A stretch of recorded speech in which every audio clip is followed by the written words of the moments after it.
Hi everyone, আসসালামু আলাইকুম। আরও একটি নতুন রেসিপি দেখার জন্য আপনাদেরকে ওয়েলকাম জানাচ্ছি। আজ আমি আপনাদেরকে তৈরি করে দেখাবো দারুণ মজার ম্যাঙ্গো ঠান্ডা ঠান্ডা কুলফি। এই কুলফিটা খেতে অসম্ভব মজার। আশা করি আপনাদের কাছে ভালো লাগবে। যদি ভালো লেগে থাকে প্লিজ আমার চ্যানেলটি সাবস্ক্রাইব করবেন। তো চলুন দেখে নেই এই কুলফিটা তৈরি করতে কী কী লাগছে। প্রথমে একটি প্যানে আমি 1/2 লিটার দুধ দিয়ে দিচ্ছি।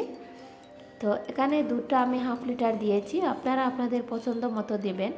দিয়ে দিচ্ছি আমি 1/3 কাপ চিনি, সেই সাথে দিয়ে দিলাম 2টি এলাচি মাঝের দিকে পেটে দিয়ে খুব ভালোভাবে নেড়ে চেড়ে আমি দুধটাকে একটু ঘন করে নেব। আর এই দুধটাকে নেড়ে চেড়ে একদম মালাইয়ের মতো ঘন করে নিতে হবে। তো যখন এভাবে উপরে সর বেঁধে যাবে তখন এখানে আমি 2 টেবিল চামচ কর্নফ্লাওয়ারের সাথে সামান্য পরিমাণে দুধ দিয়ে মিশিয়ে নিচ্ছি। তো মিশিয়ে নেওয়া হয়ে গেলে আবার এটাকে নেড়ে চেড়ে আমি সেই দুধের মধ্যে দিয়ে দেব। যখন দেখবেন দুধটা একটু ভারী হয়ে গিয়েছে তখন সেই কর্নফ্লাওয়ারটা মিক্স করে একটি চামচ দিয়ে অনবরত নাড়তে থাকবো। যখন দেখবেন এভাবে ভারী হয়ে গিয়েছে এখন চুলা থেকে নামিয়ে আমি ঠান্ডা করে নিচ্ছি। তো এখন আমি এখানে 2টি আম নিয়েছি, আমটাকে উপর দিকে কেটে উপরের মাথাটাকে কেটে দিচ্ছি। তো কেটে দেওয়া হয়ে গেলে এখানে একটি নাইফ দিয়ে ভেতরের যে বিচিটা আছে সেটাকে আমি আলতো হাতে তুলে নেব। তবে এই কাজটা খুবই সাবধানতার সাথে করবেন, তা না হলে সাইডের যে আমের খোসাটা আছে সেটা ফেটে যেতে পারে। তো এভাবে টেনে টেনে আমি ভিতরের বিচিটাকে ফেলে দিয়েছি। তো এখন যে আমের একটা রস বের হয়েছে সেটা চামচ দিয়ে আমি আমের ভিতরে ঢুকিয়ে দিচ্ছি। তো আগে যে একটা দুধের মিশ্রণ আমরা রেডি করে রেখে দিয়েছিলাম সেটাকে আমি চামচ দিয়ে আমের ভিতরে ঢুকে নিচ্ছি। তো এভাবে ঢুকে নেওয়া হয়ে গেলে এটাকে আমি ফ্রিজে রেখে দেবো 6 ঘন্টার জন্য। 6 ঘন্টা পরে আমি আমটাকে ফ্রিজ থেকে বের করে এনেছি আর এভাবে খুবই আস্তে করে এটাকে কাপ থেকে বের করে নিচ্ছি।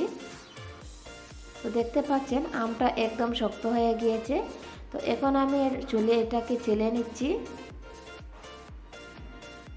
তো আপনারা এখানে বটি দিয়ে এটাকে চুলে নিতে পারেন। তো আমের খোসাটাকে আমি এভাবে সম্পূর্ণভাবে ফেলে দেব। তো এটা আমার ফেলে দেওয়া হয়ে গিয়েছে, এখন আমি কেটে নিচ্ছি।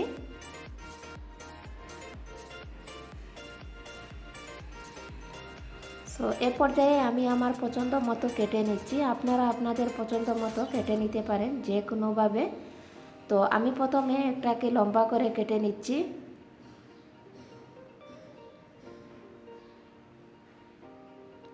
এভাবে সম্পূর্ণ আমটাকে আমার কেটে নেওয়া হয়ে গিয়েছে।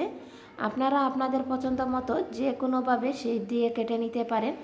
আর এটি খেতে মাশাআল্লাহ অনেক মজা। তো এখন আমি আরেকটিকে চ্যাপ্টা করে কেটে নিচ্ছি। তো আশা করি আপনাদের কাছে আমার আজকের রেসিপিটি ভালো লাগবে। এই গরমের দিনে আপনারা এভাবে ঠান্ডা ঠান্ডা আমের কুলফি তৈরি করতে পারেন। তো আমি উপর দিকে কিছুটা কোকোনাট দিয়ে সাজিয়ে নিচ্ছি, এটা শুকনা কোকোনাট। তো যদি আমার রেসিপিটি ভালো লেগে থাকে প্লিজ একটি লাইক দিতে একদম ভুলবেন না এবং আমাকে কমেন্ট করে জানাবেন আমার রেসিপিটি কেমন হয়েছে। আর ভালো লাগলে চ্যানেলটি সাবস্ক্রাইব করবেন। আজ এই পর্যন্তই, আল্লাহ হাফেজ।